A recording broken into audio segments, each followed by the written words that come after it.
Oh, nih ada pertanyaan. Di DUS ditulis ovari dari Pak Hari Susanto nih. Ditulis ovarii, di DUS tulisannya ovarii, tapi di brosur tertulis plasenta. Nah, ini yang sering ditanya oleh calon customer. Karena ikan tidak punya plasenta, mohon penjelasannya. Baik, Pak Hari. Jadi sebenarnya memang kita sadari bahwa ikan itu nggak punya plasenta. Jadi seperti yang disampaikan tadi bahwa SOP itu dibuat dari selaput pembungkus ikan, pembungkus telur ikan ya. Nah, ikan salmon itu kan kalau dia sudah dalam kondisi istilahnya mau bertelur, itu dia kan kembali ke habitat awalnya itu di sungai ya, sungai tempat dia lahir. Nah, kemudian di situ dia tidak melahirkan seperti umumnya ikan, mengeluarkan telurnya, tidak. Kemudian telur itu menetas, tidak. Tapi dia akan mati di situ. Kemudian tubuhnya akan mengalami lisis, yaitu terurai. Nah, tubuhnya itu kan terdiri dari protein-protein dan banyak inilah istilahnya mineral dan proteinnya. Itu akan terserap masuk ke pembungkus telurnya itu. Nah, itulah yang akan menjadi bahan menyampaikan makanan ke dalam anak-anak ikan yang masih dalam telur itu. Jadi fungsi dari selaputnya itu seperti plasenta dalam manusia. Makanya disebutkan marine placenta. Ya, walaupun sebenarnya bukan placenta gitu. Jadi ini adalah mengambil dari ini aja, mengambil dari perannya seperti plasenta. Mungkin itu jawabannya ya. Terus kemudian dokter, untuk penyakit hernia bisa nggak diminum? Nah gini, hernia itu biasanya berhubungan dengan terbukanya dinding, contohnya dinding usus ya. Ada yang terbuka, harusnya menutup sempurna, dia ternyata terbuka sehingga ada bagian tubuh, contohnya usus, yang masuk ke dalam lubang itu dan kemudian menonjol bisa di paha, bisa juga di kalau laki-laki itu di skrotumnya atau di ya skrotum. Kemudian kalau untuk yang wanita bisa di labiumnya, labium major minornya vagina gitu ya. Nah, di sini umumnya kita melakukan koreksi secara operatif kalau hernia. Tapi hernia itu biasanya baru dilakukan tindakan operatif kalau sudah mengalami gangguan sampai seperti terjepit. Karena kalau terjepit, selnya bisa mati, kemudian menjadi racun nanti bagi tubuh kita, menjadi bisa menyebabkan kematian juga karena kita kena racun gitu ya. Kemudian kalau anak dari kecil pankreasnya sudah rusak, apakah minum SOP akan ketolong? Jadi begini, kalau bicara ketolong pankreasnya, jadi kita sebenarnya nggak bisa menentukan secara pasti bahwa pasti akan kalau bicara sembuh ya. Tapi kalau tertolong dalam hal jadi lebih baik, iya. Karena apa? Karena ada patennya. Patennya tadi dinyatakan bahwa bisa meregenerasi sel. Maka kalau dibilang pankreasnya sudah rusak tapi masih ada sel-sel yang sehat di situ, itu bisa menjadi contoh untuk dikopi oleh stem cell untuk diperbaiki. Mengenai apakah akan kembali berapa persennya, saya tidak bisa menyampaikan seperti itu karena memang itu tubuh yang paling tahu kondisi seperti itu. Tapi ingat bahwa dalam tubuh itu kan tidak hanya sel pankreas, banyak, semua tubuh kita kan mengandung sel kan, jadi tentunya bahkan bermanfaat juga bagi sel-sel yang lain. Jadi tetap bermanfaat menurut saya. Oke, pertanyaan selanjutnya sebentar. Saya masih scroll.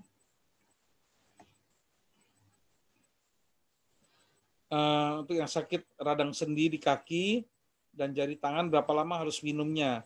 Berapa banyak per hari bisa sembuh? Karena sudah 5 bulan minum, masih belum berkurang.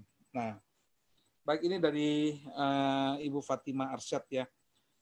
Jadi kembali lagi, ini adalah bukan obat ya, SOP 100 plus itu bukan obat, termasuk juga persekusi. Tapi di sini kita berupaya mengembalikan fungsi tubuh kita, memulihkan tubuh kita tapi dari dalam. Jadi otomatis dia akan berproses. Mengenai berapa lamanya itu kita tidak bisa tentukan.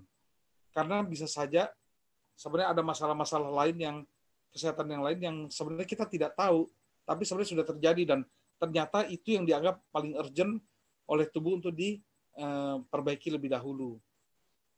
Umumnya memang kita sarankan memang setidaknya 6 bulan untuk konsumsi ya, rutin baru mendapatkan manfaat. Walaupun ternyata banyak juga yang baru hitungan berapa minggu, berapa hari, sudah terasa gitu ya. Itu memang bervariasi sekali. Karena masing-masing orang berbeda dari segi metabolismenya, kemudian berbeda dari segi berat ringan penyakitnya, maupun jumlah penyakitnya, banyaknya, dan lain-lain. Oke, jadi kalau saya sarankan tetap konsumsi. Di sini tidak disebutkan dosisnya berapa, karena memang sebenarnya ini bukan obat, ya sebenarnya dosis itu adalah berdasarkan pengalaman ya, pengalaman.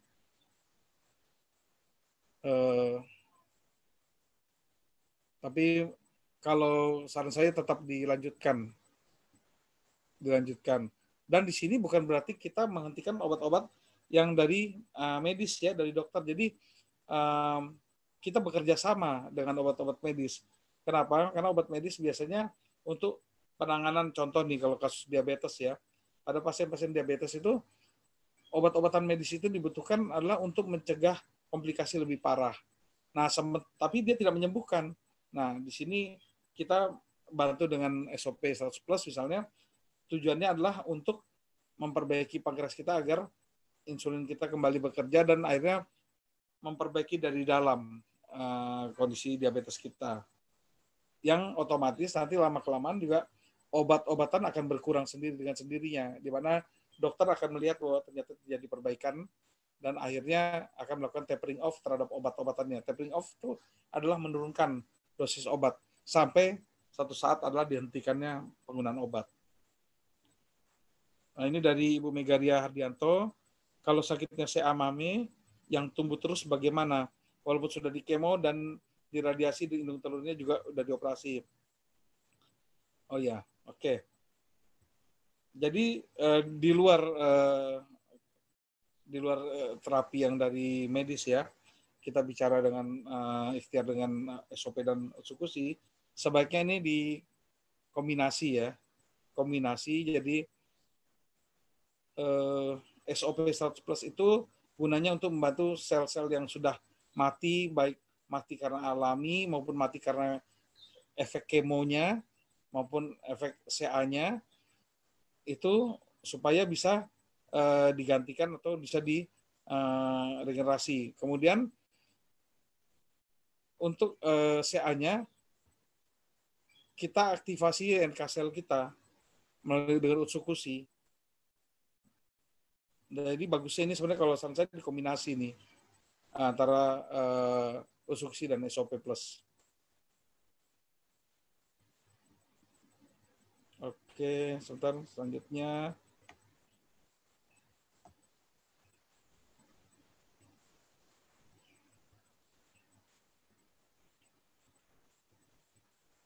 Oh ya, mau nanya apakah uji klinis SOP dan utsukushi sudah masuk aplikasi MIMS yang katanya guna aplikasi tersebut sebagai kamus dokter. Oh ya, saya terus terang belum melihat di dalam MIMS ya.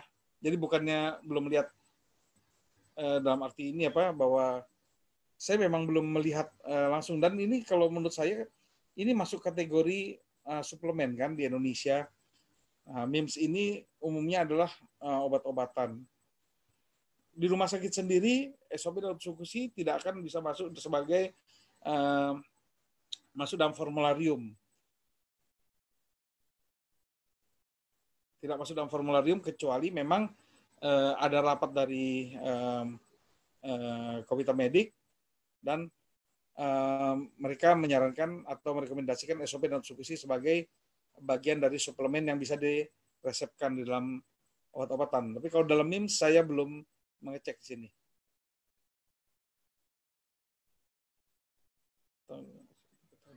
Nah, ini untuk dari Ibu Meme, anak usia 3 tahun dan 5 tahun ada alergi, kira-kira cocok SOP 100 plus atau utsukushi.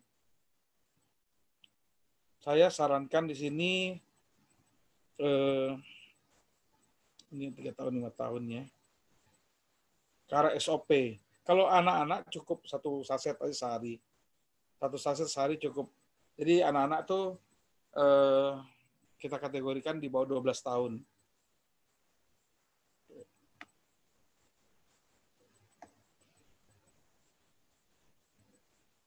Nah, ini dari Ibu Erin mau nanya, dok, katanya stem cell kita kalau nempel di sel kanker maka akan jadi replika sel kanker.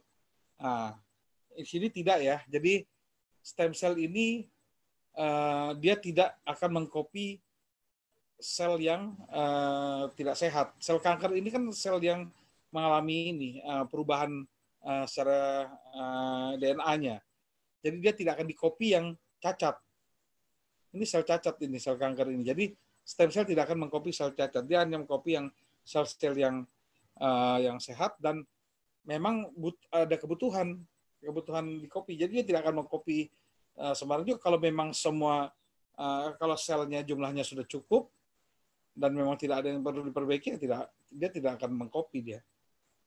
Jadi memang ini banyak yang ditanyakan juga, apakah nanti malah sel kankernya yang berkembang ya? Tidak.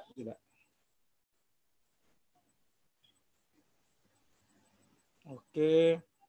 Untuk usia 12 anak usia 12 susah BAB. Oh, saran saya ke arah Utsukushi nih konsumsinya. Ya, nanti yang susah BAB ya. Sebenarnya kita juga perlu tahu susah BAB ini asalnya dari mana. Kalau memang masalah sel-sel yang mengatur ininya sensitivitas atau saraf-sarafnya dari usus itu sehingga untuk merespon bahwa sudah teregang dan sehingga harus BAB dan lain-lain, tentu SOP di sini. Tapi kalau secara umum kita bicara pembersihan untuk kolon, maka BAB masalah BAB ini bagus pakai Utsukushi. Kalau regenerasi sel ini dari Pak Akbar, regenerasi sel ginjal karena gagal ginjal bisa nggak, dok? Ini bisa. Sudah banyak dilakukan, sudah banyak dibuktikan oleh member-member FC.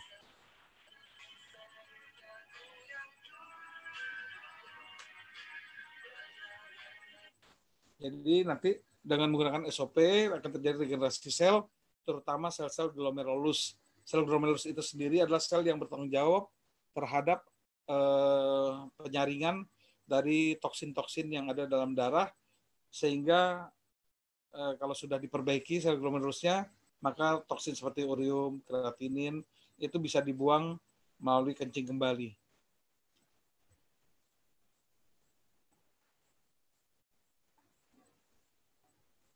Ini dari Lilik Salim ya. Mau nanya, SOP bisa nggak untuk kesembuhan autoimun dan flukoma ya? Jadi kita tahu sendiri bahwa saat ini ada member kita, salah satu selebriti yang menderita juga masalah dengan autoimun, dan ternyata SOP itu bermanfaat positif sekali bagi beliau. Sehingga beliau sudah banyak obat-obatan yang tadinya dia konsumsi sekarang sudah bisa dilepas. Jadi kalau bilang apakah bisa untuk autoimun, ya sangat bisa. Soal kesembuhan, kembali lagi, waktu yang dibutuhkan dan berapa banyak SOP yang dibutuhkan, itu yang tidak bisa saya jawab, karena itu tergantung masing-masing tubuh kita sendiri. Oke. Oke, sebentar.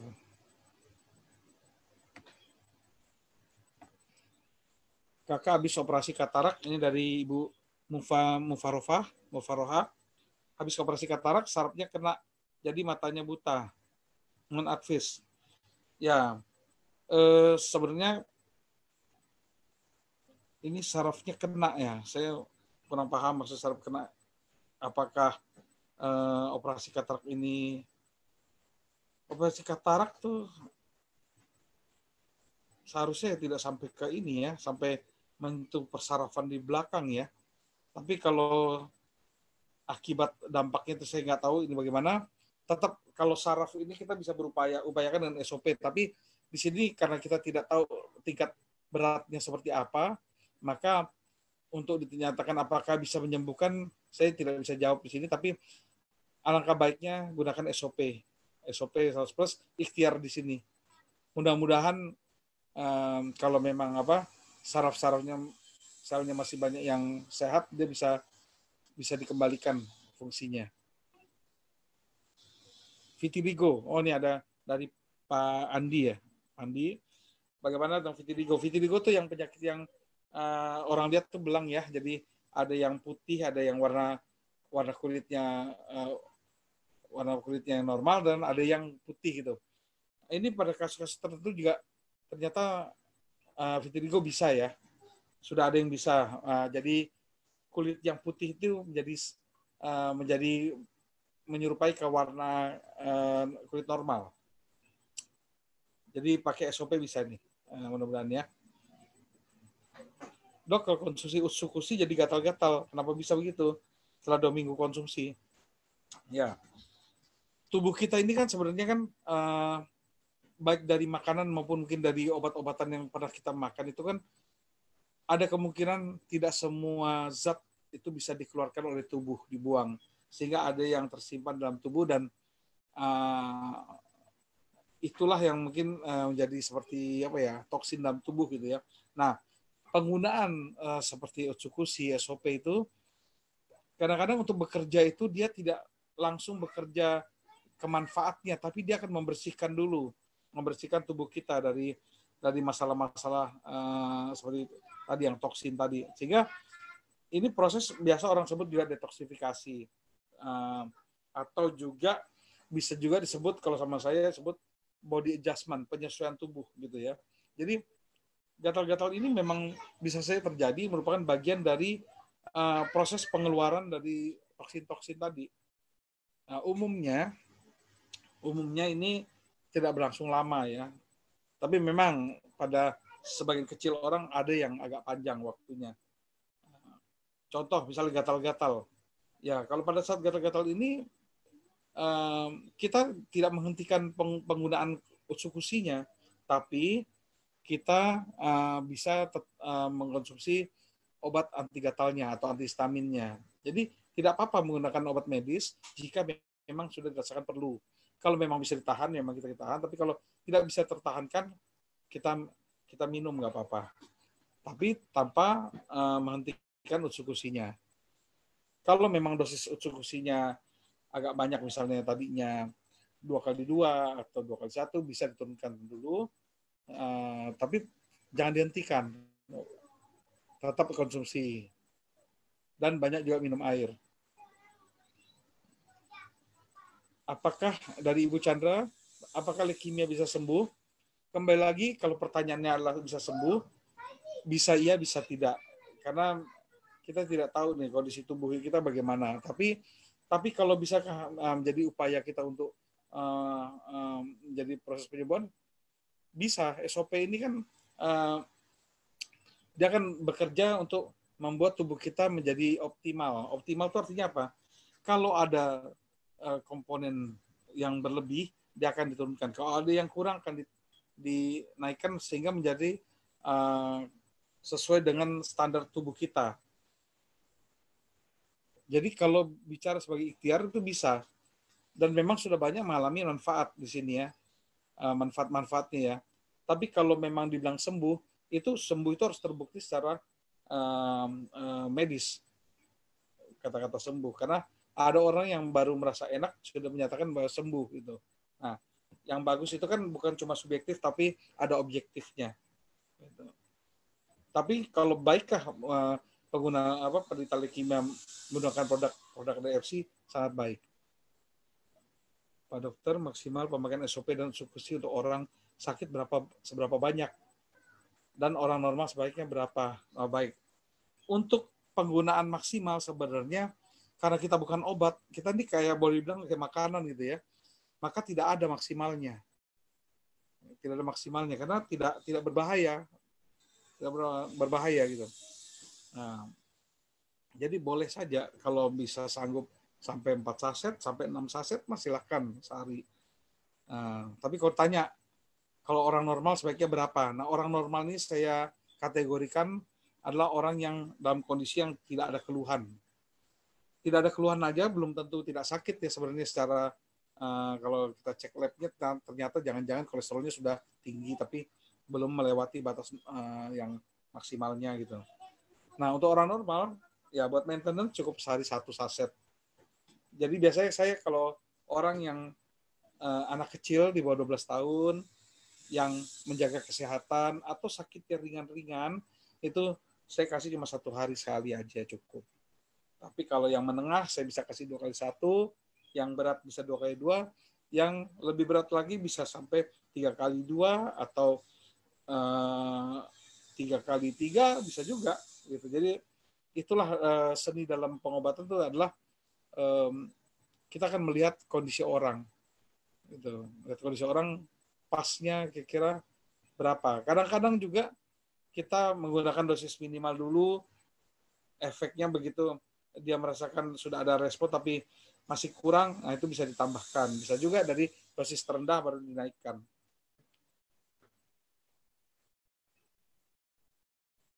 Oh ya, mengapa kalau di dos ditulis cara makannya diseduh air? Kenapa tidak langsung tulis bawah lidah? Ya, ya ini adalah anjuran yang paling umum adalah diseduh dengan air. Kalau di bawah lidah ini adalah salah satu ini aja cara bahwa sebenarnya bisa dilakukan secara lidah tidak. Jadi sebenarnya ini tidak suatu yang prinsip, tapi kita kan sampaikan di pertemuan-pertemuan kita bahwa kalau yang contoh ya pasien yang gagal ginjal yang dimana air itu tidak boleh banyak dia minum, dia ditakar airnya, maka solusinya adalah dia bisa gunakan di bawah lidah sehingga tidak perlu banyak air yang diminum. Karena kalau campur air kan paling tidak 150 cc kita campur air kan. Nah ini Clarissa Pranata menyatakan bahwa penjelasan dari tadi